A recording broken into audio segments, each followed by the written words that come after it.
மாண்புமிகு பேரவைத் தலைவர் அவர்களே, மாபெரும் தலைவர்கள் வழிநடத்திய மாண்பும் மாபெரும் வரலாற்று சிறப்பு கொண்ட இந்த சட்டமன்ற பேரவையின் 17வது சட்டமன்ற பேரவைக்கு நம்மையும் நம்ம தமிழக வெற்றி கழகத்தை சார்ந்த சட்டமன்ற உறுப்பினர்களையும் தேர்ந்தெடுத்து அனுப்பின நிரந்தரமாக என் நெஞ்சில் குடியிருக்கும் தாயன்புமிக்க தமிழக மக்கள் அனைவருக்கும் என்னுடைய மனப்பூர்வமான நன்றிகள்.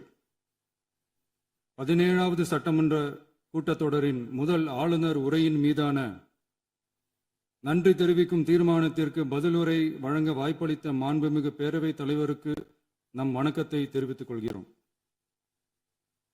மாண்புமிகு பேரவைத் தலைவர் அவர்களே, இந்த 17வது மாமன்றத்தில் அதிகப்படியான 12 கட்சிகளை சேர்ந்த பிரதிநிதிகள் தேர்ந்தெடுக்கப்பட்டிருக்கும்.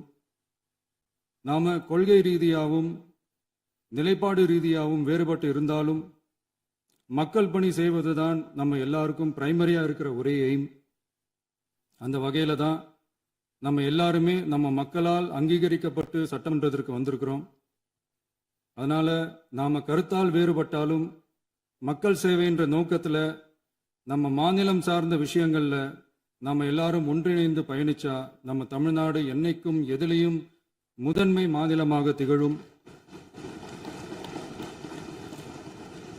ஆளுநர் உரைக்கு நன்றி தெரிவிக்கும் தீர்மானத்தில் பேசின மாண்புமிகு உறுப்பினர்களுக்கு நன்றி. எதிர்த்து பேசினாதான் எதிர்கட்சின்னு ப்ரூவ் பண்ண முடியும்னு நினைச்சுக்கிட்டு பேசின எதிர்கட்சியை சேர்ந்த எதிர்கட்சி தலைவர் உள்ளிட்ட மாண்புமிகு உறுப்பினர்களுக்கும் வணக்கமும் நன்றியும். பதிலுரை வழங்குற அதே நேரத்தில் நம்மளை சட்டமன்ற உறுப்பினராக தேர்ந்தெடுத்த பெரம்பூர் தொகுதி மக்களுக்கு நம்மளோட நெஞ்சார்ந்த நன்றிகள். அதே மாதிரி ராஜினாமா பண்ணிட்டாலும் நம்மளை தேர்ந்தெடுத்த திருச்சி கிழக்கு மக்களுக்கும் இந்த மன்றத்தில் நம்மளோட நன்றியை பதிவு செய்கிறோம். அப்புறம் நம்மளோட அரசியல் பயணத்தை பற்றியும் கொஞ்சம் பதிவு செய்ய விரும்புகிறோம். நாம் ஏதோ ஷூட்டிங்லேருந்து நேராக வந்து சிஎம் ஆன மாதிரியே சில பேர் ஒரு இமேஜ் கிரியேட் பண்ணுறாங்க. அவங்களுக்கு அவங்க ஆசைப்படுற லாங்குவேஜ்லேயே சொல்கிறோம், அது வெறும் ரீல் தான், ரியல் கிடையாது. ஒரு சாதாரண நடிகனாக நம்ம கெரியர் தொடங்குச்சு. அப்புறம் அப்படியே சின்சியராக உழைச்சி மேலே வந்தோம். நம்ம கெரியரில் நாம் மேலே வந்ததுக்கு இந்த விஜய் ஒருத்தன் மட்டுமே காரணம் இல்லை, அவனோட உழைப்பு மட்டுமே காரணம் இல்லை. இந்த விஜயோட உழைப்புக்கும் உயர்வுக்கும் பின்னாடி இருக்கிற ஒட்டுமொத்த தமிழ்நாட்டு மக்களோட அன்பும் அரவணைப்பும் தான் காரணம்.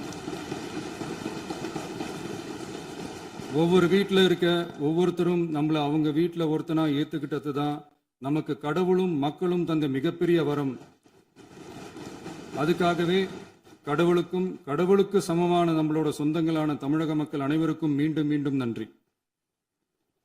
இப்படி நம்மளை தாயன்போடு அள்ளி அரவணைச்ச தமிழ்நாட்டு மக்களுக்கு நாம் எப்படியெல்லாம் துணையாக இருந்தோம், எப்படியெல்லாம் மக்களோட மக்களா இருந்தோம்னு சொல்றேன். 1990ஸ்லயே ரசிகர் மன்றமா இருந்தப்பவே மக்களுக்கு துணையா நிற்க ஆரம்பிச்சோம். அதுக்கப்புறம் நற்படி மன்றமாகவும் அதுக்கப்புறம் விஜய் மக்கள் இயக்கமாகவும் மாறி மக்களோட மக்களா நின்றுகிட்டு இருந்தோம். 2008 ஈழத் தமிழருக்கு ஆதரவா உண்ணாவிரதம் போராட்டம் செஞ்சோம். போர் முடிவுக்கு வரணும், நம்ம தொப்புள் கூடிய உறவுகளான ஈழத் தமிழர்களுக்கு பாதுகாப்பான நிம்மதியான ஒரு வாழ்வு கிடைக்கணும்னு அன்னைக்கே கோரிக்கை வச்சோம்.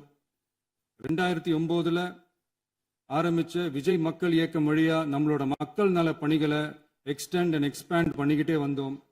கல்விக்கு துணையா இருந்தோம், சோஷியல் சர்வீஸ் செஞ்சோம், வெள்ள நிவாரணத்துல துணையா இருந்தோம், கொரோனா காலத்துல மக்களுக்கு தோள் கொடுத்தோம். விலையில்லா விருந்தகம், குருதியகம், முட்டைப்பால் ரொட்டி திட்டம், விழியகம், பயிலகம், நூலகம், இப்படி பல வழியில மக்களுக்கு துணையா இருந்தோம். அப்புறம் நம்மளோட திரைப்படங்கள்ல நம்மளால முடிஞ்ச வரைக்கும் ஊழல் எதிர்ப்பை சொன்னோம், சமூக நீதியை சொன்னோம், கல்வியை பத்தி சொன்னோம், அரசியலை பத்தி சொன்னோம். அரசியலை பத்தி பேசுனதுனால நம்ம படங்கள் சந்திச்ச இதுவரைக்கும் சந்திக்கிற பிரச்சனையை பத்தி எல்லாருக்குமே தெரிஞ்சதுதான். இது மட்டும் இல்லாம 2011 நாகப்பட்டினத்துல மீனவர் பிரச்சனைகளுக்கு ஆதரவா ஒரு பெரிய பொதுக்கூட்டம் நடத்தினோம். மீனவர்கள் மீதான தாக்குதலை கண்டிச்சு பேசி அதுல நம்மளோட எதிர்ப்பை பதிவு செஞ்சோம்.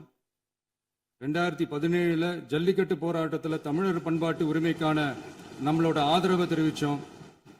2018 ஸ்டெர்லைட் போராட்டம் துப்பாக்கி சூட்ல பாதிக்கப்பட்ட நம்ம சொந்தங்களை நேர்ல சந்திச்சு ஆறுதல் சொன்னோம். 2021 உள்ளாட்சி தேர்தலில் விஜய் மக்கள் இயக்க வேட்பாளர்கள் போட்டியிட்டு ஜெயிச்சாங்க. கல்வி விருது விழா நடத்தி சிறந்த மதிப்பெண் பெற்ற மாணவ மாணவிகளுக்கு ஊக்கத்தொகையும் பரிசும் கொடுத்தோம். 2024 தமிழக வெற்றி கழகத்தை ஆரம்பிச்ச உடனேயே CAA-வை எதிர்த்து அறிக்கை விட்டோம். அரசியல் கட்சி ஆரம்பிச்சு விழுப்புரம் மாவட்டத்தில் விக்கிரவாண்டியில நம்மளோட முதல் மாநில மாநாட்டிய வெற்றி கொள்கை திருவிழாவை நடத்தினோம். தந்தை பெரியார், பெருந்தலைவர் காமராஜர், அண்ணல் அம்பேத்கர், வீரமங்கை வேலுநாச்சியார், மக்கள் சேவகர் அஞ்சலை அம்மாள்னு நம்மளோட 5 கொள்கை தலைவர்கள் அறிவிச்சோம். இந்தியாவிலே 2 பெண் ஆளுமைகளை கொள்கை தலைவர்கள் அறிவிச்ச ஒரே கட்சி நம்ம டிவிக்கு மட்டும்தான் என்ற பெருமையோடு அறிவிச்சோம். பெரியார் சொன்ன மாதிரியே அவர் சொன்னதுல நமக்கு ஏற்புடையதை மட்டும் எடுத்துக்கிட்டோம். அவரோட கடவுள் மறுப்பு கொள்கையில நமக்கு உடன்பாடு இல்லைன்னு ஓப்பனா அறிவிச்சோம். நமக்கு கடவுள் நம்பிக்கை உண்டுன்னு அறிவிச்சோம். யாரோட நம்பிக்கைக்கும் நாம் எதிரானவங்க இல்லைன்னு தெளிவா அறிவிச்சோம். பெண் கல்வி, பெண்கள் முன்னேற்றம், சமூக சீர்திருத்தம், சமூக நீதி, இப்படி பெரியாரோட கருத்துக்களை நிறையவே ஏத்துக்கிட்டோம்னு அறிவிச்சோம். அண்ணல் அம்பேத்கரோட சம வாய்ப்பு, சம நீதி, சமத்துவத்தை ஃபாலோ பண்ணுவோம்னு அறிவிச்சோம். பெருந்தலைவர் காமராஜரோட மதச்சார்பின்மையை ஏத்துக்கிட்டதோட அவரோட நேர்மையான நிர்வாகத்தையே ஒரு கொள்கையா ஏத்துக்கிட்டோம்னு அறிவிச்சோம். வீரமங்கை வேலு நாச்சியாரோட மண் மீட்பையும் சமூக நல்லிணக்கத்தையும் பின்பற்றுவோம்னு அறிவிச்சோம். மக்கள் சேவகர் அஞ்சலை அம்மாளோட விடுதலை வேட்கையையும் மக்களோட வாழ்வாதாரத்துக்காக உறுதியாக நிற்கிறதையும் பின்பற்றுவோம்னு சொன்னோம். எல்லாருக்கும் எல்லாமும் கிடைக்கணும், எம் மதமும் நம் மதம்னு சொல்லி மதச்சார்பற்ற சமூக நீதி தான் நம்ம கொள்கைன்னு அறிவிச்சோம். நம்ம கொள்கை எதிரி யாரு, அரசியல் எதிரி யாருன்னு ஓப்பனா அறிவிச்சோம். எல்லாத்துக்கும் மேல பிறப்புக்கும் எல்லா உயிருக்கும்ன்றத நம்மளோட அடிப்படை அரசியல் கோட்பாட்டா அறிவிச்சுட்டு தான் அரசியலுக்கே வந்தோம். நம்ம மதுரை மாநாட்டில் நம்மளோட தேர்தல் அரசியல் மற்றும் ஆட்சி அதிகார அரசியல் வழிகாட்டியா அறிஞர் அண்ணாவையும் புரட்சி தலைவர் எம்ஜிஆரையும் ஏத்துக்கிட்டதா அறிவிச்சோம். அப்புறம் இன்னனையும் நாம் இங்க பதிவு செஞ்சே ஆகணும். எல்லாரும் கட்சி ஆரம்பிச்சுட்டு தான் ஒவ்வொரு வீட்டுக்குள்ளேயும் போவாங்க. ஆனா நாம ஒவ்வொரு வீட்டுக்குள்ளேயும் போனதுக்கு அப்புறம் தான் கட்சியவே ஆரம்பிச்சிருக்கிறோம். ஒவ்வொரு வீட்டில் ஒவ்வொருத்தரும் நம்மள அவங்க பிள்ளையா, மகனா, அண்ணனா, தம்பியா ஏத்துக்கிட்டதும் இயல்பா நடந்துச்சு. தமிழ்நாட்டு மக்களோட மனசுக்குள்ள போறதுக்கு நாம பட்ட பாடு நமக்கு மட்டும்தான் தெரியும். இதெல்லாம் புரிஞ்சாலும் புரியாத மாதிரி இருக்கிறவங்க தான் நம்மள நடிகன் என்று சொல்லியும் நம்ம கட்சிய நடிகன் கட்சின்னு சொல்லியும் சில நக்கல், நையாண்டி இதெல்லாம் பேசுவாங்க. அதை பத்தி நமக்கு கவலை இல்லைன்னு. இப்படி நம்ம அரசியல் பயணம் ரொம்ப டிரான்ஸ்பரண்டா தான் ஆரம்பிச்சிருக்கு. இந்த 2026 தேர்தலில் கூட்டணியே இல்லாமல் தனியா நின்னோம். மக்கள் நம்மள தெளிவா புரிஞ்சுக்கிட்டதாலையும் நம்ம டிவிகே தோழர்களோட உழைப்பாலையும் நாம 35% வாக்குகளை வாங்கினோம். 1,72,00,000 வாக்குகளோட தமிழ்நாட்டிலேயே தனி பெரும் கட்சியா வந்தோம். தமிழக மக்களாலையும் நம்மளோட ஆதரவு இயக்கங்களாலையும் இதோ இன்னைக்கு இங்க நம்ம டிவிகே ஆளும் கட்சியா உட்கார்ந்துருக்கிறோம்.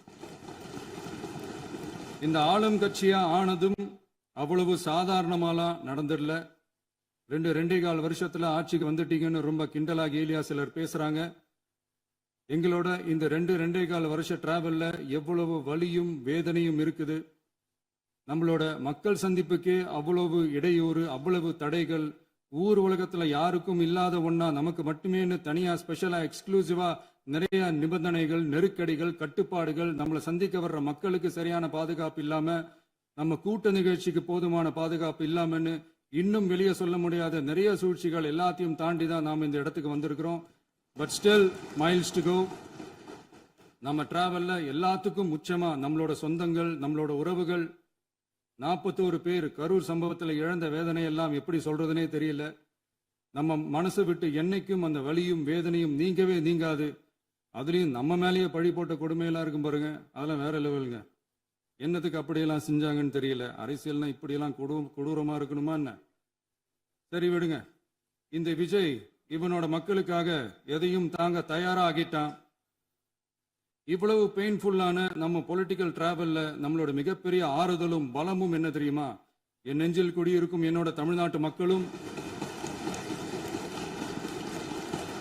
என் உயிருக்கு உயிரான என்னோட தோழர்களும் தான். அவங்களோட பலத்தால தான்.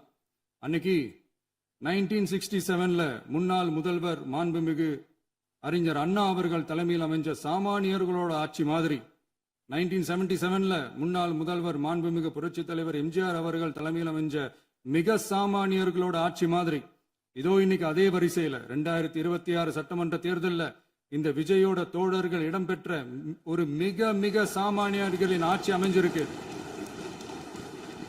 வாகை சூடும் வரலாறு திரும்பி இருக்கிறது. இப்படி ஒரு தீர்ப்பை மக்கள் அளிச்சதுனால தான் தமிழக வரலாற்றில் ஒரு மகத்தான கூட்டணி ஆட்சியை நாம் அமைச்சிருக்கிறோம். இளைஞர்களால என்ன செய்ய முடியும், பெண்களால என்ன செய்ய முடியும்னு கேட்டவங்களுக்கான பதில் தான் இன்னைக்கு அமைஞ்சிருக்கிற நம்ம ஆட்சி. ஒரே ஒரு குடும்பம் மட்டும் முக்கியம்னு சொல்றது நம்மளோட ஆட்சி அதிகார அரசியல் இல்ல. தமிழ்நாட்டில் இருக்கிற ஒவ்வொரு குடும்பமும் முக்கியம்னு சொல்றது தான் நம்ம அரசியல். நம்மளோட ஆட்சி அதிகாரம் அதான் நம்மளோட மனசாட்சி உள்ள மக்களாட்சி.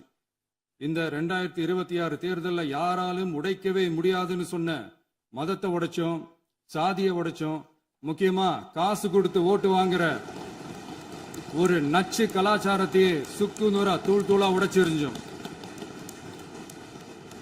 நாம கிளீன் கவர்னன்ஸ் அண்ட் குட் கவர்னன்ஸ்ல உறுதியா இருக்கிறோம். இப்ப மட்டும் இல்ல, எப்பவுமே இப்படிதான் இருப்போம். இதுல 100% இது உண்மைன்றதுனாலதான் பாரம்பரியமான தினத்தந்தி பத்திரிகை ஊழலின் ஊற்றுக்கண் அடைக்கப்படுகிறதுன்னு 16/6/2026 அன்னைக்கு ஒரு தலையங்கமே எழுதியிருக்கு. ஒரு தவறு செய்தால் அது தெரிந்து செய்தால் அவன் தேவன் என்றாலும் விடமாட்டேன் என்று எம்ஜிஆர் அன்று பாடினார். அதை இன்று விஜய் செயலில் காட்டுகிறார்னு அந்த எடிட்டோரியல்ல எழுதியிருக்கு. இந்த நேரத்தில் தினத்தந்திக்கு நம்மளோட நன்றியை தெரிவிச்சுக்கிறோம். அரசியலுக்கு வந்து 2 வருஷம் தான் ஆகுது. உங்களுக்கு என்ன தெரியும், உங்களால என்ன முடியும்னு கேலியா கேட்டவங்களுக்கு தினத்தந்தியோட பதிலை இப்போதைக்கு போதும்னு நினைக்கிறேன். என்னென்னமோ செய்வான்னு சொல்றானே இந்த விஜய், பல வருஷமா இருக்கிற ஒரு பதவி வெறி பிடிச்ச அரசியலை உடைச்சி எப்படி செய்வான்னு நம்ம மக்களை யோசிச்சிருவாங்க. இதோ இப்போ நம்ம மக்களுக்கு புரிஞ்சிருக்கும். இப்பவும் சொல்றோம், இது வெறும் ஆரம்பம் தாங்க. இந்த மாபெரும் சபையிலிருந்து கேட்கிற மக்களே, நமக்கு கொஞ்சம் அவகாசம் கொடுங்க. இதுக்கு முன்னாடி, அதாவது 2017 கடைசியில இருந்து 2026 ஏப்ரல் வரைக்கும் இருந்த புண்ணியவான்கள் ஆட்சியில ஒவ்வொரு டிபார்ட்மெண்ட்லயும் போட்ட ஏராளமான ஓட்டைகளை அடைச்சிக்கிட்டே படிப்படியா மக்களுக்கு நல்லதையும் செஞ்சுக்கிட்டே வருவோம். அதனாலதான் நமக்கு எதிரா யாரோ சேரவே மாட்டாங்கன்னு நினைச்சவங்க எல்லாம் ஒன்னா சேர்றாங்க. நம்ம ஆட்சிக்கு டேட்டு குறிக்கிறாங்க.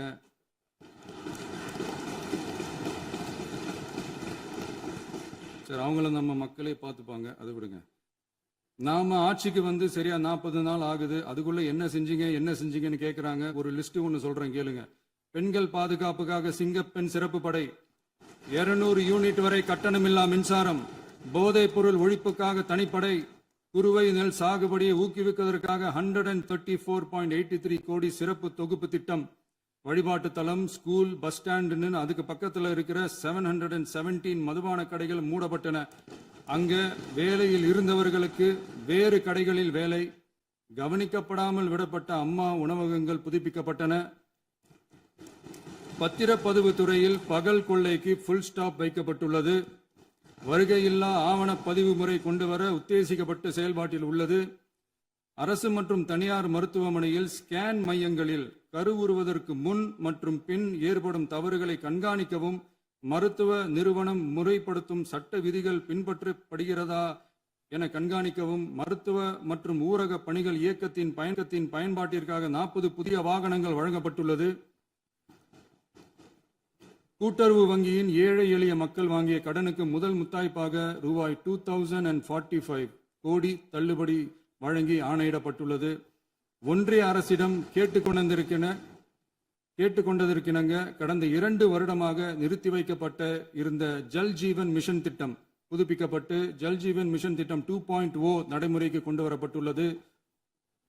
18,500 கோடி அளவில் உறுதியளிக்கப்பட்ட காஞ்சிபுரம் மாவட்டத்தில் மைய விரிவாக்க திட்டம், கோயம்புத்தூரில் மின்னணு பொருட்கள் மற்றும் மின்னணு அமைப்புகள் உற்பத்தி திட்டம், மற்றும் திருவள்ளூர் மாவட்டத்தில் காட்டுப்பள்ளி LNT கப்பல் கட்டும் தளம் விரிவாக்க திட்டத்திற்கு ஒப்பந்தங்கள் போடப்பட்டுள்ளன. அனைத்து நிர்வாக நடவடிக்கைகளும் மின்னணு முறையில் மாற்றம் கொண்டு வர நடவடிக்கை எடுக்கப்பட்டு வருகிறது. சட்டவிரோத கல்குவாரி மற்றும் அனுமதியின்றி கனிமங்களை எடுத்துச் செல்வது தடுக்கப்பட்டுள்ளது. பல்வேறு குவாரிகள் சீல் வைக்கப்பட்டுள்ளன. கனிமங்களை கண்காணிப்பது, எல்லைகளை நிர்ணயிப்பது மற்றும் ஆளில்லா விமானம் மூலம் அளவீடு செய்வது போன்றவற்றை செயல்படுத்துவதற்கான பணிகள் மேற்கொள்ளப்பட்டு வருகின்றன. அனைத்து துறைகளிலும் அலுவலர் தலையீடு இல்லாமல் லஞ்ச லாவண்யமற்ற தமிழகத்தை உருவாக்க அனைத்து நடவடிக்கைகளும் முடுக்கிவிடப்பட்டுள்ளது. இதெல்லாம் சாம்பிள் தான், இன்னும் இருக்கு. இந்த வெறும் 40 நாளுக்குள்ளேயே இவ்வளவு செஞ்சிருக்கோம்னா இனி வர்ற நாட்கள்ல கொஞ்சம் கொஞ்சமா படிப்படியா ஸ்டெடியா உழைச்சி லஞ்ச லாவண்யம் இல்லாத, ஊழல் இல்லாத, பெண்களுக்கு பாதுகாப்பான, சுதந்திரமான, டிரான்ஸ்பரண்டான தமிழ்நாட்டை நம்ம சொந்தங்களான தமிழக மக்களுக்கு தர்றது தான் நம்மளோட ஒன் அண்ட் ஒன்லி டார்கெட். கண்டிப்பா அதை நிறைவேற்றியே காட்டுவோம். 8 கோடி மக்கள் நம்மளோட இருக்கிறப்போ ஏங்க இதை செய்ய முடியாது? மாண்புமிகு பேரவைத் தலைவர் அவர்களே, தமிழ்நாட்டின் கருவூலம் எப்படி திசை மாறி உருமாறி தேய்ந்து ஓய்ந்து கிடைக்கிறதுன்னு சொன்னாங்க. திசை மாறி உருமாறி தேய்ந்து ஓய்ந்துன்னு வசனம் மாதிரி ரைமிங்கா இல்லாம வளமான இலக்கியமா இதே சபையில பேசினவங்களோட திறமையான ஆட்சியில நடந்த நிதி மேலாண்மையை பத்தி வெள்ளை அறிக்கையா வெளியிட்டோம். வெள்ளை அறிக்கை வந்ததிலிருந்தே கண்ணை கட்டுதுங்க. அந்த காலத்துலதான் பிள்ளையோ பிள்ளை, தொல்லையோ தொல்லைன்னு சொன்னாங்க. அதே மாதிரி தாங்க அவங்க ஆட்சியாலையும் அவங்களாலையும் இன்னைக்கு தமிழ்நாட்டுக்கே தொல்லையோ தொல்லை. இப்படி ஒரு நிலைமையை உண்டாக்கி வச்சுட்டு இவங்க சொல்றாங்க நமக்கு ஆட்சி செய்ய தெரியாதுன்னு. நம்ம அமைச்சர்களுக்கும் நம்ம சட்டமன்ற உறுப்பினர்களுக்கும் ஒன்னும் தெரியாதுன்னு. ஆமாங்க, எங்களுக்கு தெரியாதுதான். எங்க சட்டமன்ற உறுப்பினர்களுக்கும் அமைச்சர்களுக்கும் மக்கள் பணி செய்ய தெரிஞ்ச அளவுக்கு மக்கள் பணத்தை சுருட்ட தெரியாதுதான்.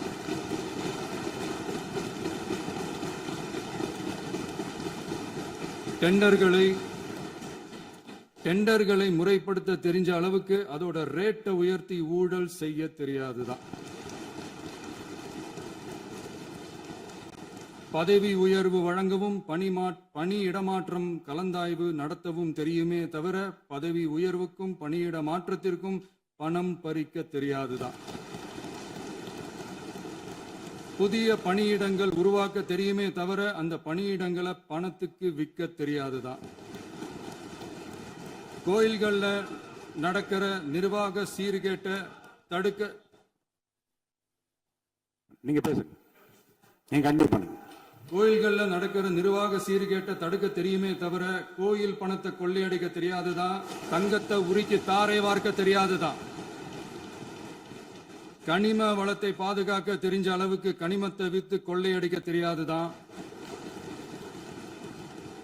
அரசு வருமானத்தை அரசு கஜானாவுக்கு மாத்த தெரிஞ்ச அளவுக்கு அந்த பணத்தை தனிப்பட்ட கஜானாவுக்கு மடை மாத்த தெரியாதுதான்.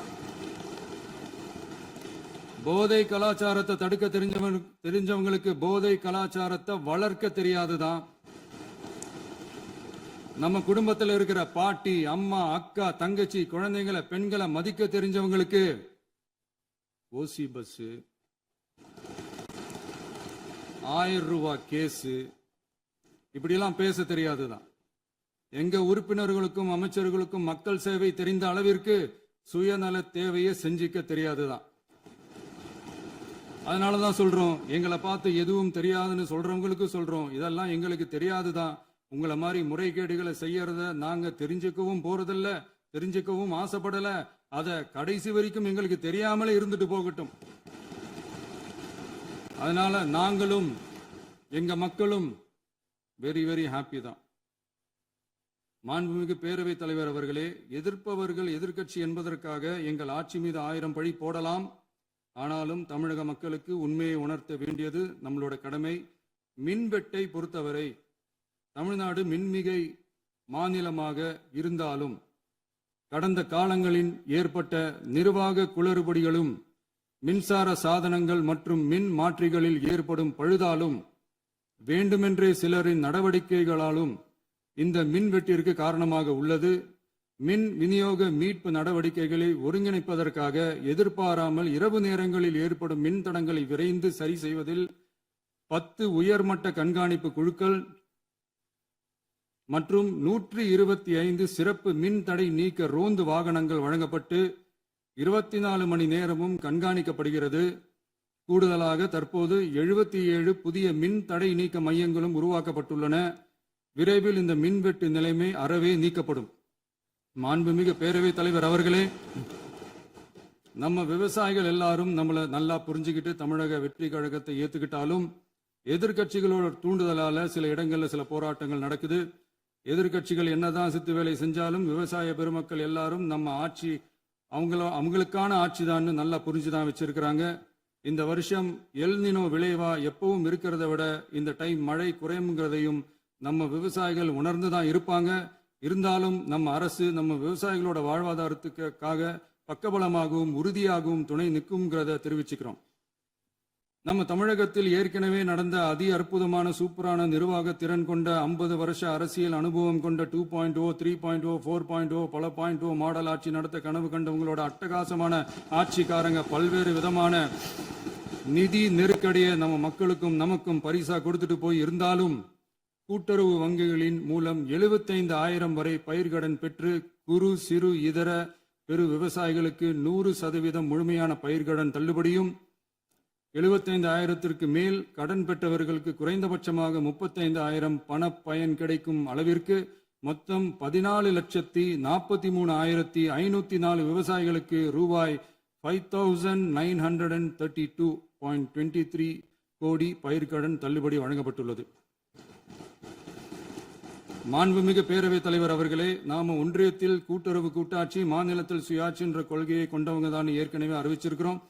தற்போதைய ஒன்றிய அரசு சார்ந்த கட்சியுடன் அரசியலில் கொள்கை அளவில் நேர் எதிராக நிற்கிறவங்க தான் நாம. அதே சமயத்தில் எதுக்கெடுத்தாலும் கண்ணை மூடிக்கிட்டு ஒன்றிய அரசோட மோதல் போக்கை விரும்புறவங்க நாம இல்ல. நமக்கு எப்பவுமே தமிழகத்தின் வளர்ச்சி மட்டும்தான் முக்கியம். அதுக்காக நம்மளோட அரசியல் ரீதியான கொள்கைகளையோ மாநில உரிமைகளையோ கொஞ்சம் கூட விட்டு கொடுக்கவே மாட்டோம். அதுல ரொம்ப தெளிவாகவும் உறுதியாகவும் இருக்கிறோம். இனியும் இப்படித்தான் இருப்போம். அதுல ஒருபோதும் மாற்றமே இருக்காது. அதனால இதுல யாரு திசை திருப்ப வேலையில் ஈடுபட்டாலும் அவங்க எல்லாரும் மக்கள் மத்தியில் தோற்பது உறுதி. எனவே நம்ம மக்களுக்கோ சிறுபான்மை சகோதரர்களுக்கோ நம்ம ஆதரவு இயக்கங்களுக்கோ எந்தவித சந்தேகமும் வேண்டாம். நாம் யாரோட டீமும் இல்ல. நாம எப்பவுமே பியூரான பீப்புள்ஸ் டீம். இன்னும் சொல்ல போனா நாம secular team, social justice team. மாண்புமிகு பேரவைத் தலைவர் அவர்களே, அரசு விழாக்கள், கல்வி நிறுவனங்கள் மற்றும் பல அதிகாரப்பூர்வ நிகழ்ச்சிகளோட தொடக்கத்துல நம்ம தமிழ்தாய் வாழ்த்த பாடுறது தான் வழக்கமா இருக்கு. தமிழ்தாய் வாழ்த்த பொறுத்த வரைக்கும் நம் அரசு இதுல நம்மளோட உறுதியான நிலைப்பாட்டை ஒன்றிய அரசுக்கு மிக தெளிவா தெரிவிச்சிருக்கு. அது இல்லாம இதில் மாநில அரசின் கொள்கைக்கு ஏற்ப ஒன்றிய அரசின் அறிவிக்கையில் திருத்தம் மேற்கொள்ள கோரிக்கையும் விடுக்கப்பட்டுள்ளது.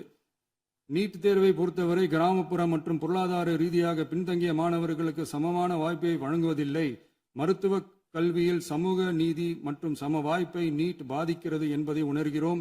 எனவே மருத்துவ படிப்புகளுக்கான சேர்க்கையை 12ஆம் வகுப்பு மதிப்பெண்களின் அடிப்படையில் நடத்த வேண்டும் என்று நமது அரசு வலியுறுத்தி வருகிறது. மத்திய அரசிடம் நீட்டிலிருந்து தமிழ்நாட்டிற்கு விலக்கு வழங்க வேண்டும் என்று கோரிக்கை விடுத்துள்ளது. மாண்புமிகு பேரவைத் தலைவர் அவர்களே, பேரறிஞர் அண்ணா அவர்கள் தலைமையிலான அரசு 1968இல் இருமொழி கொள்கையை நடைமுறைப்படுத்தியது. தமிழ் ஆட்சி மொழி, தமிழ் மொழியை பாதுகாப்பது, மாணவர்களுக்கு ஆங்கிலத்தின் மூலம் உலக அளவிலான வாய்ப்புகளை வழங்குவது, எந்த ஒரு மொழியையும் கட்டாயமாக திணிப்பதை தவிர்ப்பது மற்றும் எதிர்ப்பது, நிலத்தின் மொழி மற்றும் பண்பாட்டு அடையாளத்தை பேணுவது என்பதை நம் தமிழக வெற்றிக் கழக ஆட்சி ஏற்றுக்கொண்டுள்ளது. எனவே தமிழ்நாட்டில் தமிழ் ஆட்சி மொழி மற்றும் இருமொழி கொள்கை என்பதில் நமக்கு மாற்று கருத்தே இல்லை. மாண்புமிகு பேரவைத் தலைவர் அவர்களே, கடந்த 11/6/2026 அன்று நடந்த நிதி ஆயோக் கூட்டத்தில் தமிழ்நாடு அரசின் சார்பாக கலந்து கொண்டு வறுமையற்ற தமிழ்நாடு இயக்கம் உருவாக்க தேவையான நிதியையும், தமிழ்நாட்டுக்கு 2 எய்ம்ஸ் மருத்துவமனைகளை தருமாறும், மருத்துவம் மற்றும் பல் மருத்துவ படிப்பிற்கு 12ஆம் வகுப்பு மதிப்பின் அடிப்படையில் இடங்களை நிரப்புதல் குறித்தும், செயற்கை நுண்ணறிவு தொடக்க நிறுவன வளர்ப்பு மையங்கள் தமிழ்நாட்டில் அமைக்கவும், இளைஞர் திறன் மற்றும் வேலைவாய்ப்பு இயக்கம் செயல்படுத்த வேண்டியும், பெண்கள் தலைமையிலான வளர்ச்சி குறித்தும், மீனவ சமுதாயங்களின் வாழ்வாதாரம் மற்றும் மீன்பிடி படகுகள் மற்றும் மீனவர்களை விடுவித்தல் குறித்து நிரந்தர நடவடிக்கை எடுக்க வேண்டியும், காலநிலை தாங்கும் தன்மை பெருந்திட்டம் 2045 கீழ் விண்வெளி உற்பத்தி மையத்தை தேசிய விண்வெளி உற்பத்தி மையமாக அறிவிக்க கோரியும், தமிழ்நாட்டில் சாலை போக்குவரத்து, நெடுஞ்சாலை மற்றும் ரயில்வே அமைச்சகத்தின் மேம்பாட்டு குறித்தும், அனைத்து கிராமங்களையும் டிஜிட்டல் இணைப்பு வசதி ஏற்படுத்துதல் குறித்தும், கூட்டு குடிநீர் திட்டம் தொடரவும், அரசின் விழாக்களில் தமிழ்தாய் வாழ்த்துக்கான முதலிடத்திற்கான கோரிக்கையும், மேகதாது அணை கட்டுமான நிறுத்தத்தை உறுதிப்படுத்தவும், மாநிலத்தின் மீது மும்மொழி கொள்கையை வற்புறுத்தாமல் புதிய கல்விக் கொள்கையை திணிக்காமல் தமிழகத்திற்கான கல்வித் தொகை ரூபாய் 3284 கோடியை விடுவிக்க கோரியும், ஆண்டுதோறும் 5 லட்சம் இளைஞர்களுக்கு உதவித் தொகையுடன் கூடிய பணியினை தொழில்நுட்ப பயிற்சி வழங்க ஒத்துழைப்பு வழங்குமாறும், ஒகேனக்கல் 3ஆம் கட்ட கூட்டு குடிநீர் திட்டத்திற்கான நிதி ரூபாய் 2283.40 விடுவிக்கவும், வேலை வாய்ப்பு மற்றும் வாழ்வாதாரத்துக்கான உத்தரவாத திட்டத்தின் கீழ் வேலை வாய்ப்புகளை உருவாக்க உடனடி நடவடிக்கை மேற்கொள்ள வேண்டியும் மற்றும் திருக்குறளை தேசிய இலக்கியமாக அறிவிக்குமாறும் தமிழ்நாடு சார்பில் பேசியுள்ளோம் என்பதை தெரிவித்துக் கொள்கிறோம். மாண்புமிகு பேரவைத் தலைவர் அவர்களே, அண்டை மாநிலங்களுடனான நட்புறவு ஒரு மாநிலத்தின் வளர்ச்சிக்கும் நாட்டின் ஒற்றுமைக்கும் மிகவும் அவசியமானது. தமிழ்நாடு தனது அண்டை மாநிலங்களுடன் நதி நீர் பங்கீடு, பொருளாதாரம், கல்வி, கலாச்சாரம் மற்றும் போக்குவரத்து துறைகளில் நல்லுறவை பேணி வருகிறது. பரஸ்பர மரியாதை, ஒத்துழைப்பு மற்றும் கூட்டாட்சி தத்துவத்தின் அடிப்படையில் அண்டை மாநிலங்களுடனான நட்புறவை வலுப்படுத்தவும் நமது ஆட்சியில் காக்கப்படுகிறது. மாண்புமிகு பேரவைத் தலைவர் அவர்களே, சட்டம் ஒழுங்கை பத்தி பேச்சு வந்தது. சட்டம் ஒழுங்கு சரியா இருக்கணும் அப்படின்றதுல எங்களுக்கு மாற்று கருத்தே கிடையாது. கண்டிப்பா லா அண்ட் ஆர்டர் கரெக்டா இருக்கணும், கரெக்டா இருக்கும், இருக்க வைப்போம். அதே மாதிரி பெண்கள் பாதிக்கப்படுறதையும் இங்க யாராலையும் சகிச்சிக்கவே முடியாது. அதுக்கான கடுமையான நடவடிக்கைகள் நம்ம அரசு எடுத்துக்கிட்டு இருக்கிறோம். இந்த சிங்கப்பெண் சிறப்பு அதிரடி படை கூட அதுக்கான ஒரு ஃபர்ஸ்ட் ஸ்டெப் தான். அதே மாதிரி இந்த போதைப் பொருள் நடமாட்டம், அதை கண்ட்ரோல் பண்றதுக்கும் நம்ம அரசு கடுமையான நடவடிக்கைகள் எடுத்துக்கிட்டு இருக்கிறோம். அதையும் கண்டினியூ பண்ணி எடுப்போம். மாண்புமிகு பேரவைத் தலைவர் அவர்களே, இப்ப நான் சொன்ன இந்த பிரச்சனைகள்லாம் 2026 போன மாசம் மே மாசம் 10ஆம் தேதி புதுசா வந்துடல. இதெல்லாம் பல வருஷமா இருக்கிற பிரச்சனைகள் தான், பல வருஷமா கண்டுக்காம விட்ட பிரச்சனைகள் தான். இன்னைக்கு எதிர்கட்சிக்காரங்க அதை பத்தி கேட்கும் போது எனக்கு அது அக்கறையா தெரியல, அவதூறு அரசியலா தான் தெரியுது, பழி போடுற அரசியலா தான் தெரியுது. இப்படி அவதூறு பழி போடுறவங்கள பார்த்து ஒன்னே ஒன்று தான் கேட்கணும்னு தோணுது. கடந்த 9-10 மாசமா நம்ம ஸ்டேட்ல சட்டம் ஒழுங்கு டிஜிபியே இல்லை. சட்டம் ஒழுங்கு டிஜிபியை போடுங்கன்னு சொல்லி எல்லாம் ஓஞ்சி போயிட்டோம். போன ஆட்சியில் நடந்ததுக்கெல்லாம் இப்பதான் விடையே கண்டுபிடிக்கிறோம் நம்ம ஆட்சியில்.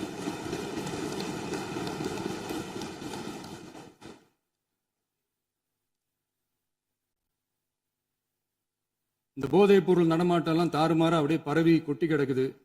இதெல்லாம் இனிஷியல் ஸ்டேஜ்லயே யார் கண்ட்ரோல் பண்ணியிருக்கணும்? போலீஸ் டிபார்ட்மெண்ட் அப்போ யார் கையில இருந்தது? இத்தனை கேள்வி நம்மளை பார்த்து கேட்கறாங்களே, ஒரே ஒரு கேள்வி தான் நான் கேட்கணும்னு தோணுது. போலீஸ் டிபார்ட்மெண்ட்டை கையில வச்சுக்கிட்டே பிகினிங்லயே இனிஷியல் ஸ்டேஜ்லயே இந்த போதைப் பொருள் நடமாட்டத்தை ஏன் கண்ட்ரோல் பண்ணல?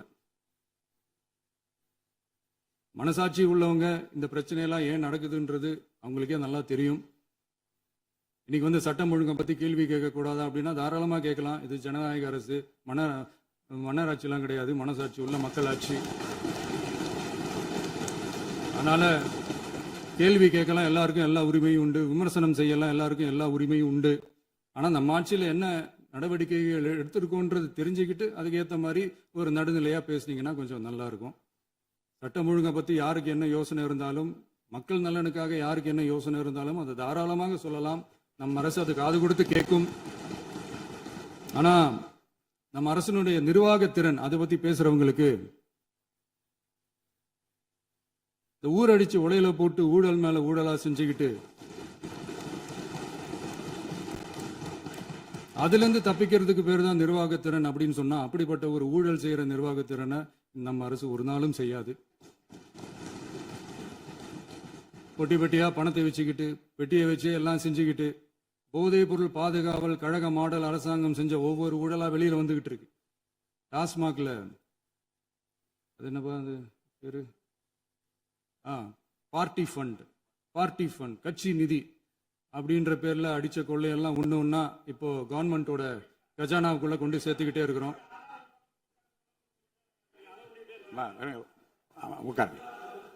மாண்புமிகு முதல்வர்கள் பதிலுரைக்கு பிறகு முதல்வர் பதிலுரைக்கு பிறகு நேரம் தரேன். அப்ப பேசட்டும், அவங்க பேசட்டும், அவங்கள பேச அனுமதி. உட்காருங்க, உட்காருங்க.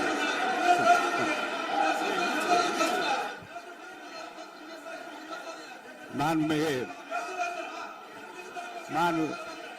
அலோவ் பண்றேன் உட்காருங்க.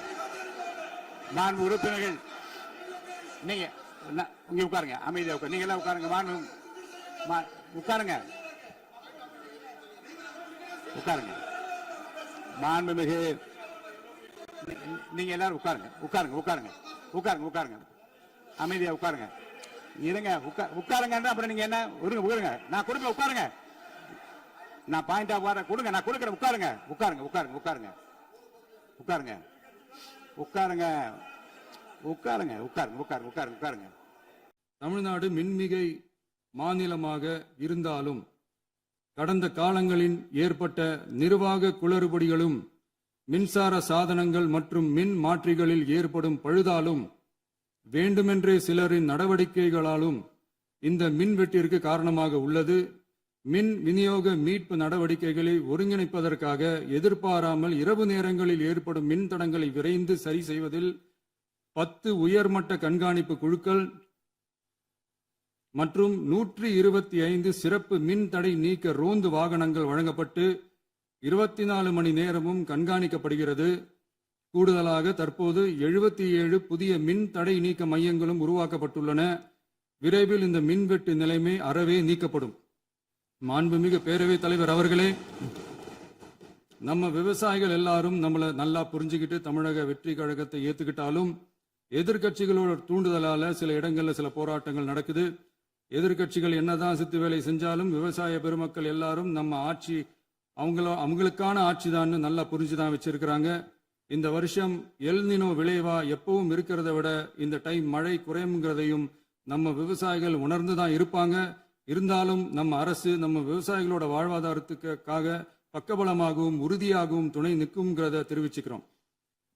நம்ம தமிழகத்தில் ஏற்கனவே நடந்த அதி அற்புதமான சூப்பரான நிர்வாக திறன் கொண்ட 50 வருஷ அரசியல் அனுபவம் கொண்ட 2.0, 3.0, 4.0 பல 0.0 மாடல் ஆட்சி நடத்த கனவு கண்டவங்களோட அட்டகாசமான ஆட்சிக்காரங்க பல்வேறு விதமான நிதி நெருக்கடியை நம்ம மக்களுக்கும் நமக்கும் பரிசா கொடுத்துட்டு போய் இருந்தாலும் கூட்டுறவு வங்கிகளின் மூலம் 75,000 வரை பயிர்கடன் பெற்று குறு சிறு இதர பெரு விவசாயிகளுக்கு 100% முழுமையான பயிர்கடன் தள்ளுபடியும் 75,000க்கு மேல் கடன் பெற்றவர்களுக்கு குறைந்தபட்சமாக 35,000 பண பயன் கிடைக்கும் அளவிற்கு மொத்தம் 14,43,504 விவசாயிகளுக்கு ரூபாய் 5,932.23 கோடி பயிர்கடன் தள்ளுபடி வழங்கப்பட்டுள்ளது.